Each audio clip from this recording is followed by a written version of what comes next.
Good morning, good afternoon, good evening, good whatever time of day it is. Thank you for tuning in to Conversations with Dr. Don.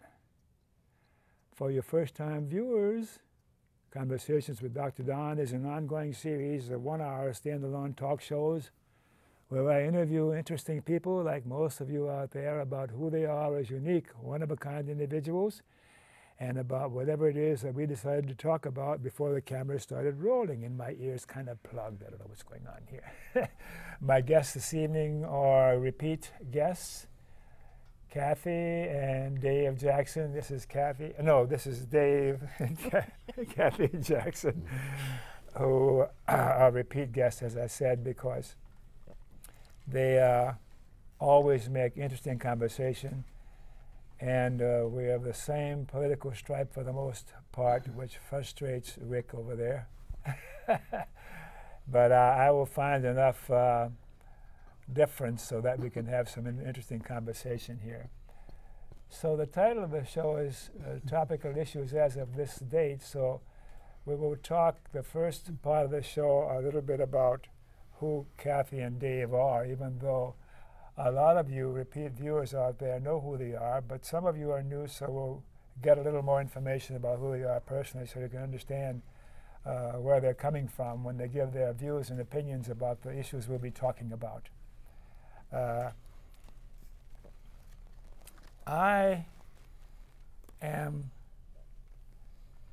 My ears are kind of plugged. I don't know what's going on. What'd you do to me? Otherwise, I'm fine. I'm okay. I had some surgery recently, and I'm recovering. A little tired, but I'm fine, and I'm glad you're here. Always glad to see both of you, and look forward to how it's going to be when the show is over. If we're going to still be talking to each other, because I plan to aggravate you tonight. You always try that, and I never succeed. And sometimes you find more agreement than you expect. How are you, Kathy? I'm fine. A little tired. A little tired. How come you're tired? It's tax season and I prepare taxes. That says it all right there. How is your beloved husband over here? How are you, Dave? Well, I don't prepare taxes, so I'm not quite as tired as she is. But I'm a little bit tired also because I've been dealing with her, and I've been going down to Salem to work with people there on various measures and bills, and that always keeps one busy. Salem, our state capital here Salem in Oregon. is the state capital of Oregon, yes. And the legislature is in session. And you were testifying. And I was testifying, and I went to a meeting, and various things happened this week. So it's been an interesting week. I know your wife has referred to herself as a citizen activist. Do you see yourself as a citizen activist too? Oh yes, I have a card that He's got identifies me that way. Yeah. I don't know what else I could call myself. I have a no. I won't go there. You may have some ideas. I don't know. No, some ideas on what to call you. Anyhow, let's do a little bio stuff on you so the viewers can get an idea, those who haven't seen you before, who you are and why you have the views that you do. Shall we start with you, Kathy? Well, I'm a native of Cincinnati, Ohio, a good place to be from, far from. And they're not going to like that when they see this on the internet. I don't care. I still have relatives back there. I have relatives all over the country in places that I don't choose to live, but they choose to live there, and I'm very happy in living in Oregon. And I grew up in a very Republican town, and I'm a Democrat, and I like being in a Democratic area much more than being in a Republican machine-controlled area. So is there really a difference between a Democrat area and a Republican area? Oh, yes. So from what I've been appreciating lately, there's quite a bit of difference in the Democratic Party and their position on critical issues nowadays. For example, impeachment is not on the table. Well, the difference between the Republican Party and the Democratic Party, it's not the Democrat Party, it's the Democratic Party, is that Democrats can agree respectfully and still talk things out. Republicans tend to expect everybody to agree with them and not have room for disagreement. Rick's nodding his head over there. And Democrats in general can are much more open to opinions because we are more interested in thinking things through. And there's lots of you and I have had some differences over issues where we've tried to work things through. Yes. And then we've narrowed our differences to where we have to agree to disagree. How about your formal education? I have a degree in history and a master's in business administration. MBA. Yes, but I'm not a typical MBA. I worked for small organizations, more entrepreneurial and flatter. I don't like working for big corporations. Aren't those the guys who got us into all this economic trouble nowadays with the bank failures and the master's degrees in business administration? No, some people had those, and some people who got us into trouble didn't have master's degrees. They had followed the Peter principle and risen to their level of incompetence. Okay. With whatever their degree may or may not have been. I'm going to quit while I'm ahead right now. And so you're working for the IRS? No, I'm working for a tax preparation company, preparing individual income taxes, and it's now we're days and counting till income tax day. Then you'll be able to get some sleep. Then I'll probably catch up on sleep. Right now I'm working long hours and there's trying to help people out and get their taxes filed. And we have a sheet here that says children or grandchildren. You have any of those? One son who's, you've met JJ. He's a student at Portland State, and amazingly enough, he's studying political science. Amazing. Look at his mom and dad, would you? Right now, following in our tracks. Right now, he's in a class that I would love to have participated in a class like that. It's called the Power Game, and it's a simulation of the U.S. Congress, where the 75 students in the class are each assigned a role or maybe a personality to be Nancy Pelosi or John Boehner, and JJ's assignment is to be a Blue Dog Democrat from Arkansas, from the 1st District of Arkansas by the name of Marion Barry. Oh. So it's interesting for him to try to explore where this congressperson is coming from, because he's got a very interesting mix of concerns: health care, rural issues, veterans affairs, for instance, and fiscal conservatism. And trying to he's an example of somebody where you would work with him on health care, but you may disagree on budgetary issues. And so that's his assigned task. And interestingly enough, there's Nancy Pelosi's role is being played by somebody of the male gender, and John Boehner is being played by a female in the class simulation. So let me ask you one more question, and then we'll go over to Dave and have a little more discussion about who he is personally. Can you think of any persons from the past or alive today who you particularly admired or looked up to?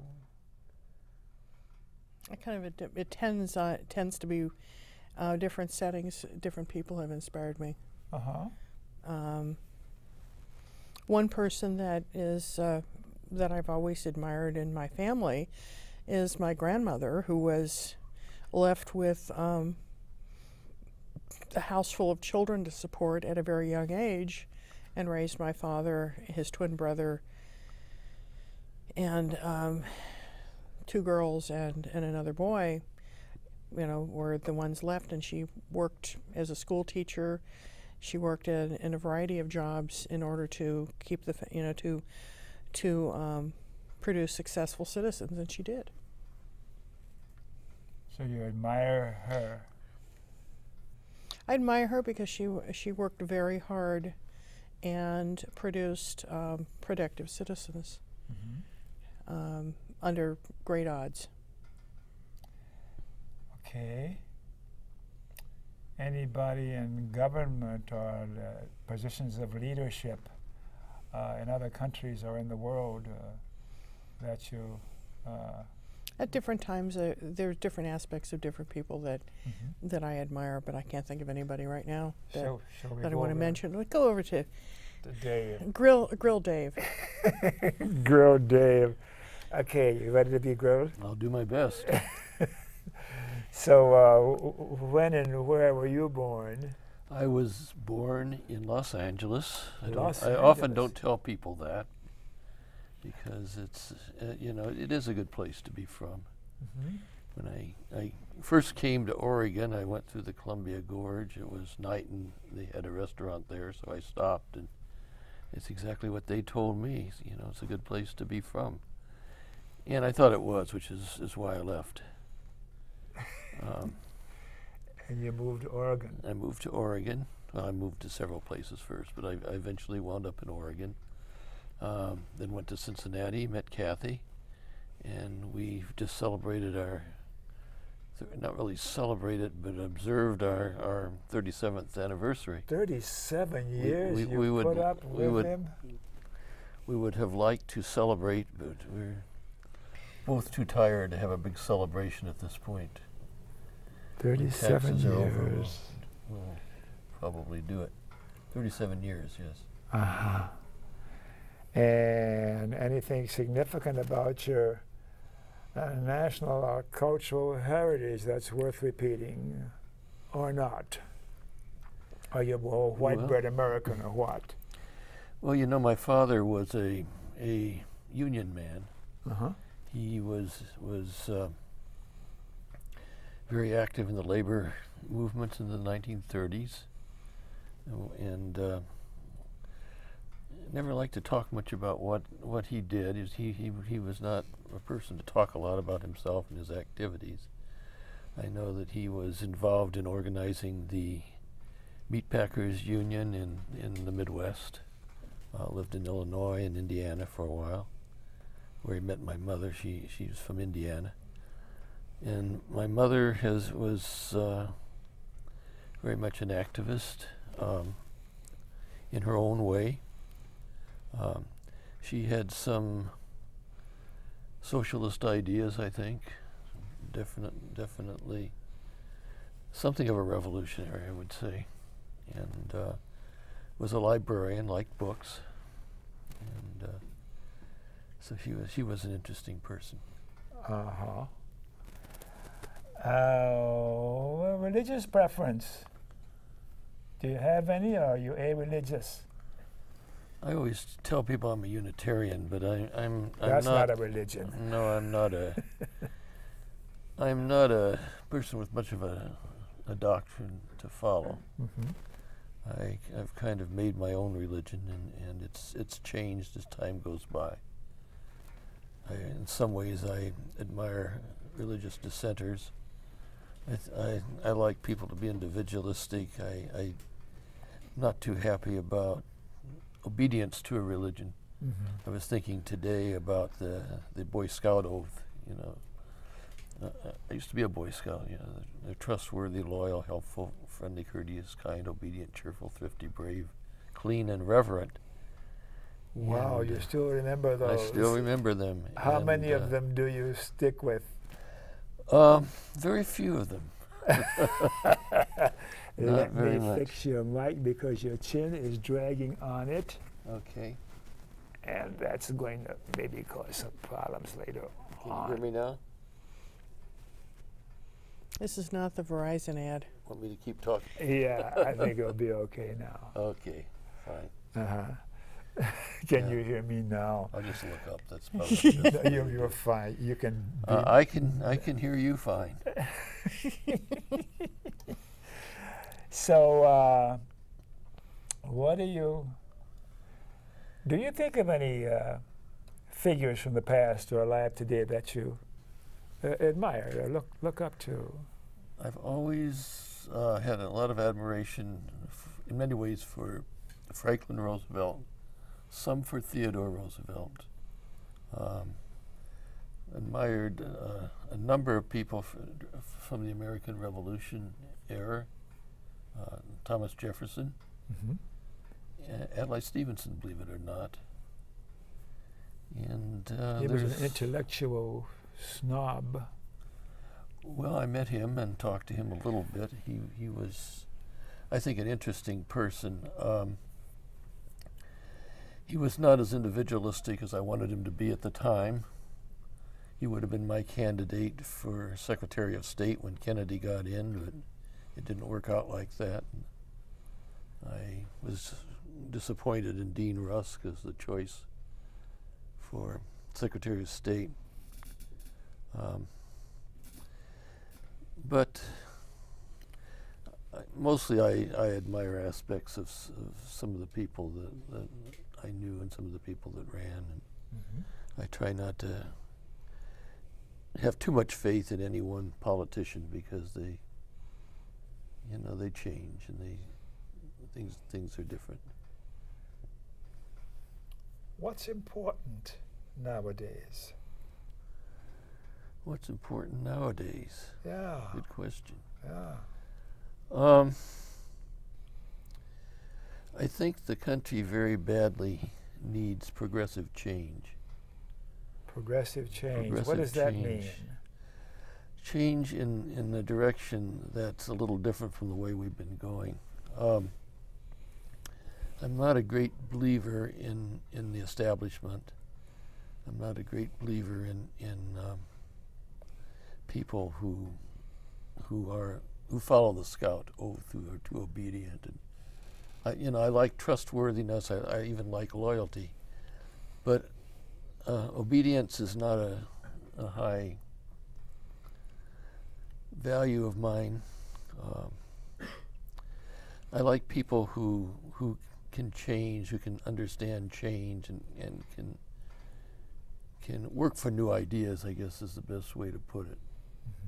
I don't feel like I've gotten much more conservative as I've gotten older, so that makes me in a little bit different category from a lot of people.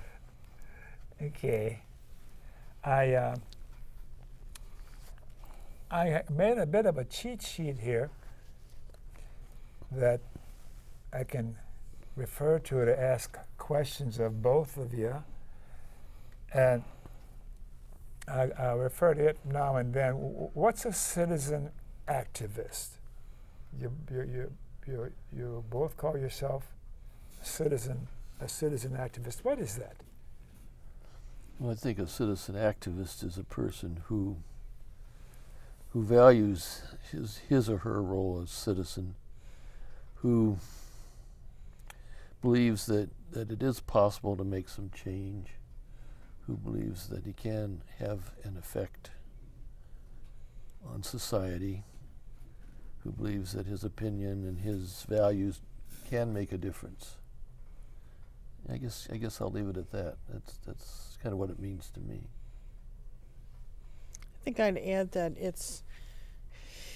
that many people do their activism through one particular organization, and Dave and I sometimes go solo as activists, and sometimes we work within other organizations. So that's one of the reasons why we choose the title citizen activist rather than saying, oh, I work with Planned Parenthood or the League of Women Voters or Sierra Club or Move On or some particular organization, because I haven't found any one organization that has the breadth of interest that I may feel passionate about.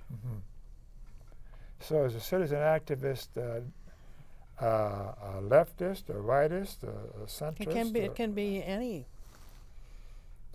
So long as one takes being involved in the process of affecting government seriously and feels passionately about issues and wants to make their views known. Why did you become a citizen activist? Well, I became a citizen activist because I wanted to see things work out a little bit differently than the way they seemed to be going. I felt that our country was moving towards being an oligarchy, was moving towards being controlled by very few people whose values were not the same as mine. And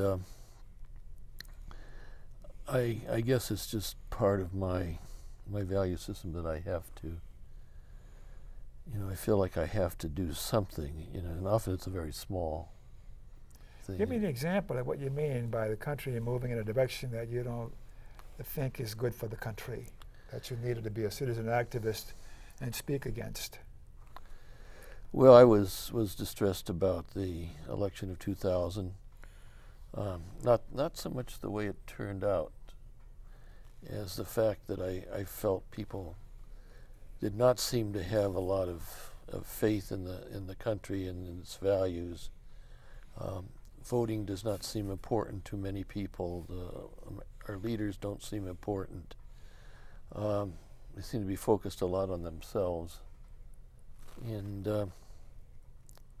I thought maybe I need to try to do a few things. It's not the first time in my life I felt this way, but it kind of happens in a cyclical way with me.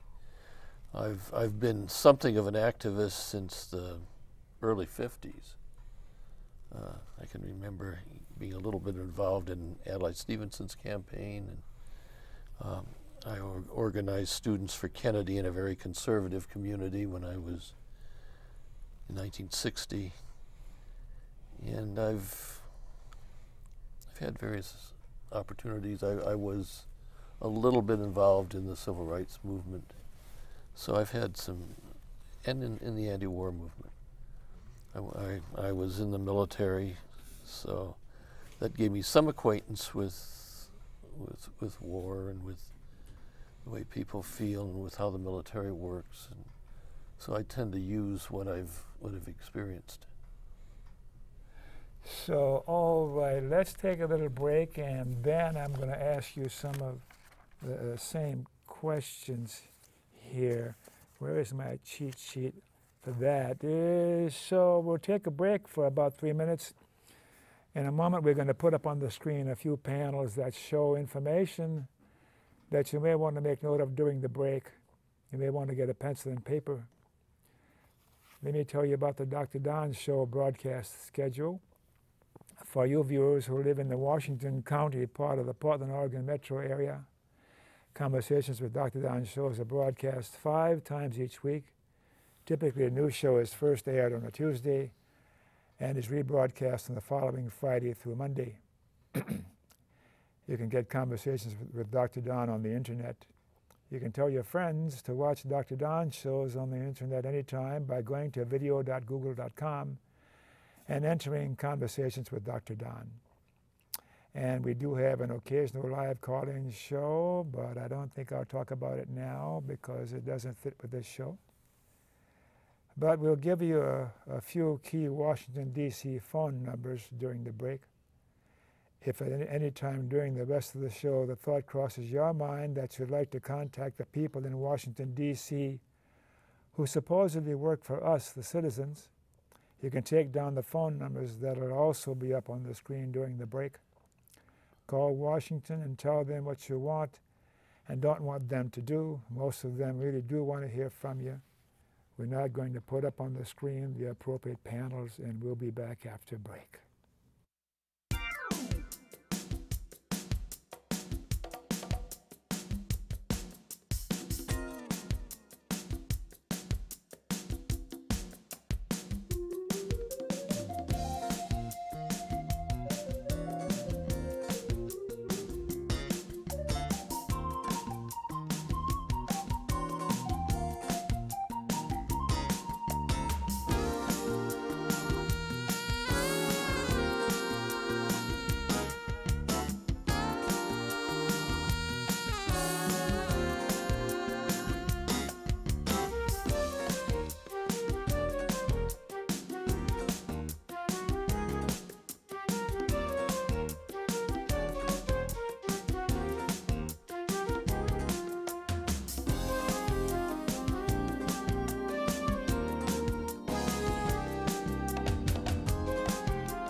back. Thanks for staying tuned.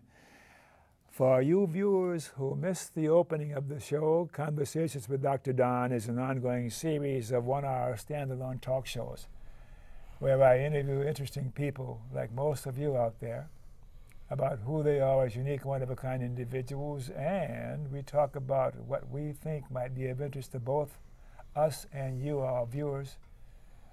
The title of tonight's show is Topical Issues as of April 9th, 2009, and my guests are repeat guests, Kathy and Dave Jackson, and we've been talking about general stuff and who my guests are personally and philosophical stuff. We're going to be a little more detailed about topical issues as of April 9th in the second half of the show. But we were talking about being a citizen activist, and has your citizen activist activities made a difference, do you think, in the political and social situation in our country today? Has your activism made a difference, you think? Well, I think it makes some difference, or I don't think I would continue to be involved. I can't think of a lot of dramatic differences I've made in society. I haven't determined any elections or moved the country in any clear way. But mostly they've been small differences, and a lot of them have had to do with talking to people and sometimes talking to politicians, sometimes being active on an issue. You felt good about the results of the last presidential election because you worked pretty diligently for Obama, didn't you? And you too, huh? I think Dave spent more time working for Jeff Merkley because that was the election that was more in doubt in the state of Oregon. Oh, that's right. I was reasonably confident that Obama would carry Oregon. I wasn't so confident about some of the other parts of the country, but I was very interested in seeing that we get a better senator. I was not happy with Gordon Smith. I'd made efforts to talk with him and to influence his vote in some areas, and had been not successful. And I feel if that happens, the next thing to try to do is make a change in who holds an office, and so I worked on that. And, it did work out all right from my point of view, and so I'm pleased with Jeff Merkley. I'm still pleased with him. I think he's a good person. So, your citizen activist activities have made a difference. Sometimes sometimes you have to keep trying, and you're never sure of some of the impact of what you do, and sometimes the most effective action is when you leave no fingerprints. Where you may activate others to act, and you're not publicly involved. You get somebody else to write a letter or make a phone call or to testify, and they may be more effective at doing something than you are, but if you can activate them, then you are doing your part. That's part of it, is not just doing it yourself, but enlisting others, and not necessarily being the public face on an issue, letting somebody else be the public face, and yourself maybe being the person who encouraged them to speak up. So your activities, the two of you, your activities in this last presidential campaign was helpful in getting the Democratic Party to win the White House and so many congressional and Senate seats.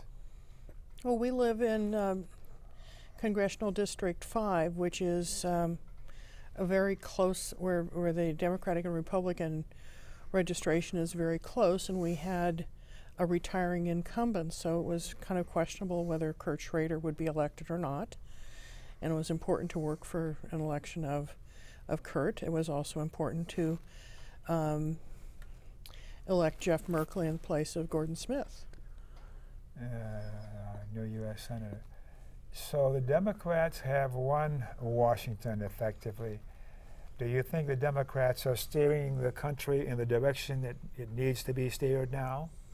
This new administration in Washington, D.C.? In a lot of ways, and I compare it to trying to steer a large ocean liner. It takes a lot of energy to get that tiller moving in the other direction, to get an ocean liner moving in a different direction when the momentum is all about, just being able to stop it and move it even a little bit is going to be a huge undertaking. Do you think Obama's moving the tiller and steering the country in the right direction? I think so, yes. Mm-hmm. I may disagree with some of the things that he's doing, but overall, when you realize that we've had our first positive outreach to Iran about their nuclear program since 2000, talking is always better than rattling sabers and threatening and bullying. What about Obama's choice of cabinet positions and his team that are looking at the economic meltdown, and Geithner and Summers and that whole gang of Wall Street criminals? I shouldn't say that. And he's surrounded himself with people from Wall Street and from that section of government, of the system, who got us into this economic bind to now bail us out. Does that make sense to you? Well, I don't think that they're actually all those who got us into this bind. That was the previous administration. But those people worked for the previous administration. No, Geithner and Summers were not involved in the Bush administration. But they were involved in the banking and the financial systems that came up with all these creative ways of making money that has us in the economic straits that we're in right now. Well, it's hard to find somebody who has enough knowledge. I'm not surprised that Obama is relying on people who worked for the Clinton administration, because if you realistically look at the pool of Democratic talent of who might have worked for a previous administration, you'd have to go back to the Carter years to find somebody who'd worked in a Democratic administration that would be experienced enough for a cabinet level or similar position. So relying on people from the Clinton administration that's where most of the people who are Democrats or Democratic leaning are going to be found. And you certainly don't want to import people from the Bush administration. That was a disaster. Think of it, Don. People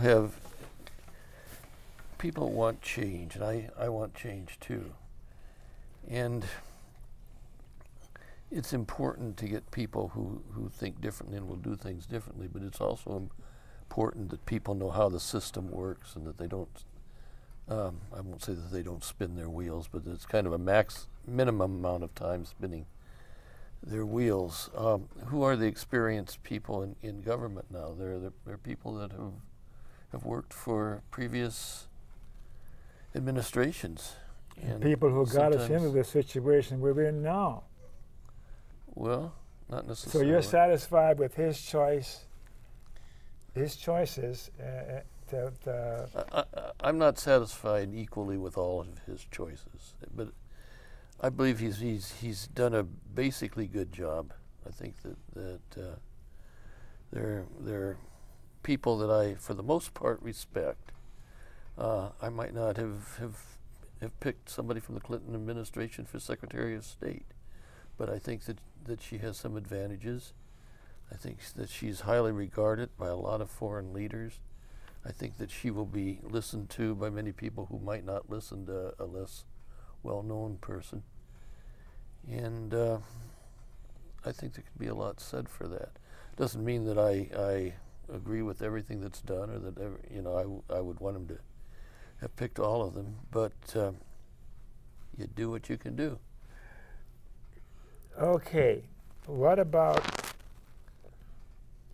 Nancy Pelosi says single-payer health care is No, I'm confused here. Impeachment is off the table. Do you think that we should pursue impeachment against the Bush administration and the officials in that administration, or should that be on the table at all? Well, I think it should be on the table. I think that we need to investigate what happened during the 8 years of the Bush administration. I don't see any reason not to look at the issues that occurred, and not to look at the decisions that were made. We don't need to have those things repeated. You know, I'm thinking of the very real torture that occurred at that time. I'm thinking of the unfair and ridiculous war that we were gotten into, that cost a lot of lives and brought so much destruction. There's a lot of very bad things that happened, and I think it would be wrong to just to let them go. So I am in favor of investigating, finding out what happened, and if people did wrong, you know, I think that ought to be pursued. So what do you think about impeachment against the Bush administration people? Well, at this point, impeachment would be off the table because they're no longer in office. They could be investigated and prosecuted. I know John Conyers is doing some investigating. I know that there are other members of Congress who are doing their own investigations and calling for witnesses. But there is a lot.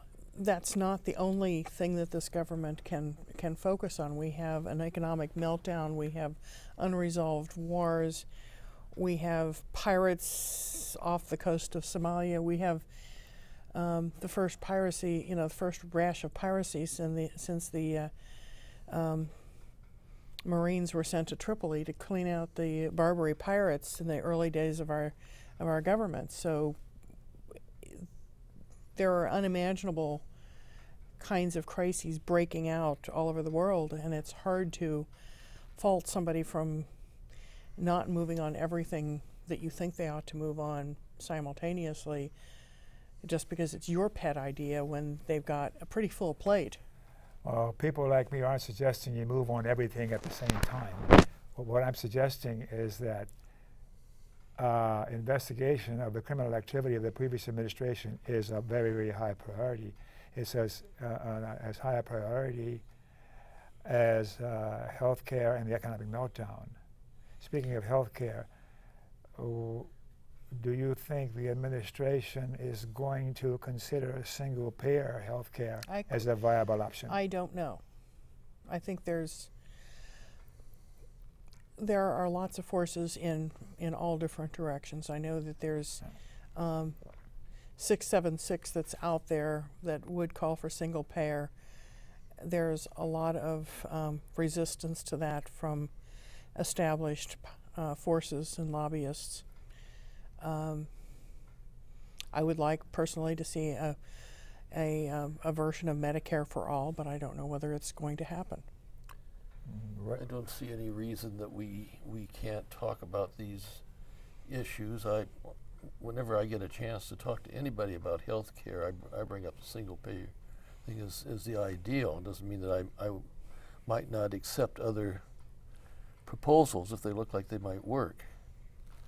We need to be certain that health care is affordable. I don't like to see the power of insurance companies. I've had to deal with them as everyone else, I guess, does, and that to me is ridiculous. We need to fight the establishment, and that's one way to do it. Okay. And Don, there's movement on health care in the state of Oregon, down in the legislature, and there's a health care task force under the leadership of Representative Mitch Greenlake of Portland, moving on, working on that, and there's people on the Senate side working on health care. There is movement to work within the state, whether or not anything happens nationally. Kathy and I were down at Salem yesterday, and On another matter, we were attending a meeting, and twice we were moved out of where we wanted to meet because the people with healthcare proposals wanted those rooms and those offices, and there's a lot of activity going on right now in Oregon on that issue. And I think this is a good time for people to call their representatives and to let them know what they think. Attend town halls, do what you can to remind our legislators that this is something that we want them to work on. That's the minimum level that most legislators want to hear, is what is important to their constituents. And you don't have to advocate a particular solution in order to call your representative and say, I think it's important that you work on health care. Well, doesn't it seem rather ridiculous that this country does not have a single-payer healthcare system, and the demographics that compares America with the European countries, for example, who have single-payer or healthcare systems, we rank way down. And I think the evidence is clear that the state-run programs or state-sponsored single-payer systems, or whatever you want to call them, not worked at all. Now, I guess there's a move to take the Massachusetts model and use that as a model for national health care, but that's fallen flat on its face, too. The point being, you need to have a national health care plan that's single payer, where the insurance companies are totally out of the loop. Well, this should be about, the discussion should be, in my view, about health care, not health insurance, because other countries supply health care without having health insurance per se. If you go to a number of other industrial democracies, France or Sweden or Canada, and then some like Cuba that are not industrial or necessarily democracies, they have universal health care even if they don't have health insurance. And insurance represents the profit motive in many cases. And the biggest change in this country in health care is the insertion of profit into health care. Many of our hospitals used to be non-profit organizations. Blue Cross Blue Shield used to be non-profit. Many of the health insurance companies used to be mutual insurance companies that were not for profit but for the benefit of their members. And now we've moved to a model where it's a corporate for-profit enterprise rather than a non-profit enterprise for a goal of providing service. You know, Dr. Don, I have had to change my insurance company, and it's not because I wanted to, 5 times in the last 6 years. And it's very, very confusing. 5 times Five in 6 years.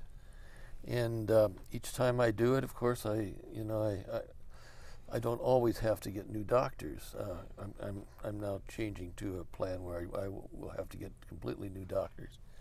One thing to do is to when you meet a new doctor is talk to them. I ask them if they've seen Sickle, you know, the movie by Michael Moore, which is a very good movie. Yes.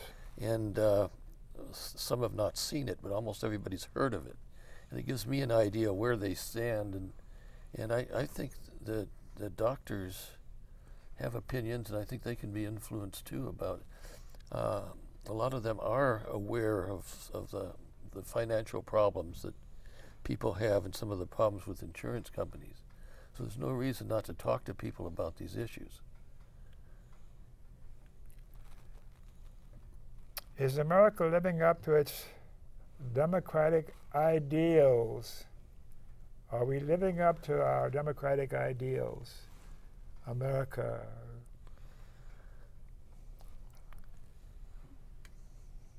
You want to answer I that? was going to let you answer that.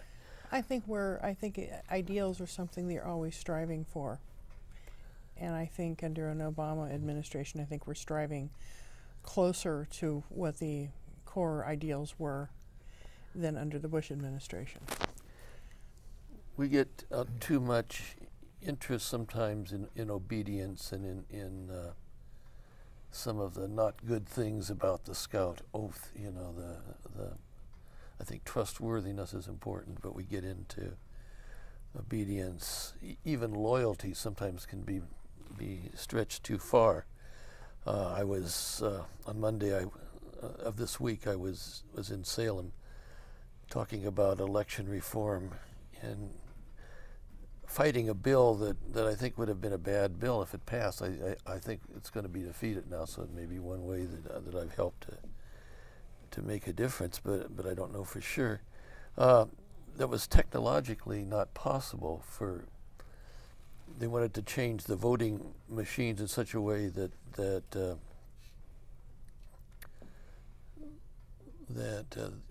vote count was sort of an immediate vote count was given early, and then follow up on it, and I had to tell them that this is not possible with our current election system. At least in all but 2 Oregon counties, you can't do this. It doesn't work. You mean scan without tabulating? That's right.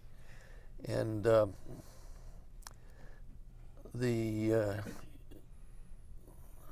people in the Rules Committee in Oregon were not aware of that, and a lot of the county clerks who were testifying against me didn't realize that. And they didn't know how their own machinery worked. They probably are pretty angry about Your that. activism really has some effect. It makes me a lot of enemies, and of course, when you make enemies, sometimes that makes you less effective too. But sometimes you have to tell people they're wrong, and you need the evidence, and you need the facts. So you have sometimes to you need to say that really that there may be a problem, but this isn't the correct solution. And I that's different understand from that saying that somebody's wrong. That that they perceive that there is a problem, but sometimes people perceive a problem and offer something that is not an appropriate solution. We had some problems in counting the votes in Multnomah County, and it was slow because we had a lot of. Well, there were some reasons for it, and so people in Multnomah County, the people that are responsible for the elections, the clerks and so on, would like to change the system, and I had to give them the bad news that it wasn't going to work. So there were 5, 6, or 7 of them talking one way, and then I was the only representative opposing it. Didn't like to do that, but sometimes you have to. So yours caused problems. I caused problems, yes. He's very reality-based. And Kathy was very much involved behind the scenes. No, I wasn't. I just helped you draft the testimony. And she did. She did an excellent job, and I didn't care, whether I got credit or she got credit or what happened, but I wanted to make a change. My hat's off to you for that kind of effort and the work that you put into thank you, Dr. speaking up for the citizenry. Yeah. So what are you going to be involved in now that the election is over and the Obama administration is operating in Washington? And the legislature is still in session until June. There's a lot to do. We've got hearings, meetings, bills. Well, there's all that. But, the initiative process, for instance, is a big problem in Oregon. It's been abused in the past. People want initiatives. They want to have the right to have them, but they don't want them controlled by a small group or by an out-of-state group. And the question is, what can we do about it? And a lot of people have ideas. Some are better than others, and we need to make a few changes. What's the reason for the initiative process? Why do we have an initiative process? The initiative process began about, a little bit before World War I in Actually, Oregon. It was enacted in Oregon in 1902. I knew she would correct me, but that was before World War I. And it was part of the progressive era that brought in referendum and recall and a lot of progressive measures in the time of Teddy Roosevelt era.